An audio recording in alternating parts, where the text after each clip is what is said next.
कहाँ कहाँ से प्राप्त हुए हैं, इसको याद रखिएगा। राज्य या क्षेत्र की बात करें तो ये किस राज्य या क्षेत्र में है, राज्य या क्षेत्र में है। और अगर बात करें तो इनकी जो लिपि है, लिपि भी आपको याद रखनी है, लिपि भी।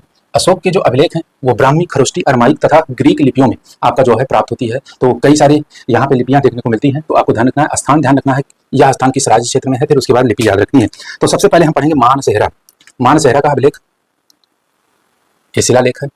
मानसेहरा क्या है, मानसेहरा। और उसके बाद में बात करें तो आपको ध्यान रखना है सहबाजगढ़ी। सहबाजगढ़ी क्या है, सहबाजगढ़ी।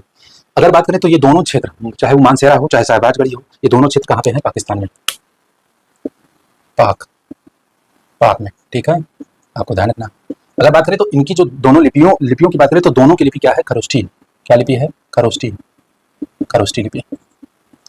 तो आपको ध्यान रखना है मानसेहरा यह स्थान है, यहाँ से अशोक के जो शिलालेख हैं वो प्राप्त हुए हैं। और शिलालेख मैंने बता दिया कि शिलालेखों की संख्या 14 है, वो पंक्तियां ही उसकी संख्या निर्धारित करती हैं, यानी पंक्तियों का समूह ही शिलालेख संख्या है, आपको ध्यान रखना।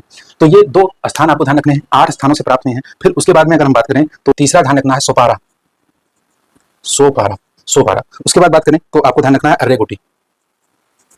अर्रेगुडी, अर्रेगुडी, ये सोपारा। सोपारा की बात करें तो ये महाराष्ट्र में है, कहाँ पे है, महाराष्ट्र में है।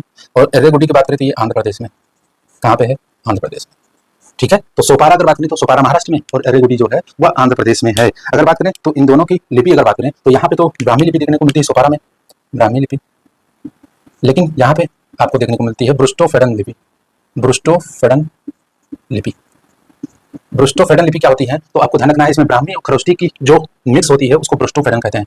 ब्राह्मी प्लस खरोष्टी, खरोष्टी, ठीक है। तो ब्राह्मी और खरोष्टी लिपि को जो मिला के लिपि बनती है उसको बोलते हैं ब्रुस्टोफेडन। तो ये 4 स्थान हो गए। 5वें स्थान की बात करें तो यहाँ पे आपको देखने को मिलता है कालसी।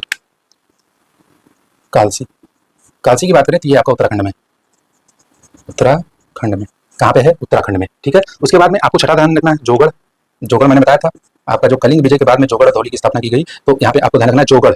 उसके बाद में 7वीं की बात करें तो आपको ध्यान रखना है धौली है, फिर गिरनार, धौली, फिर है आपका 8वां जो है गिरनार, गिरनार। तो कालसी उत्तराखंड में है। उसके बाद में अगर बात करें तो जोगढ़ उड़ीसा में है और धौली भी उड़ीसा में है। मैंने बताया था कलिंग विजय जब हुआ था तो उसमें इन दोनों का स्थापना और ये प्रशासनिक केंद्र 2 भागों में बटे थे, जोगढ़ और धौली में। तो ये आपको ध्यान रखना है, ये उड़ीसा, जोगढ़ भी उड़ीसा है और उसके बाद में धौली भी उड़ीसा है। और गिरनार तो आप जानते ही होंगे गुजरात है, क्या है, गुजरात है। तो इस प्रकार ये 8 स्थान है। बहुत ही प्रमुख बात है, इसको आपको ध्यान रखना है। इन्हीं 8 स्थानों से ये शिलालेख प्राप्त हुए हैं और इन शिलालेखों को आपको ध्यान रखना है एक शिलापट्ट के रूप में, उसमें 14 पंक्तियां लिखी हुई हैं और वो 14 पंक्तियां ही शिलालेख संख्या निर्धारित करती हैं। इस प्रकार आपको ध्यान रखना है।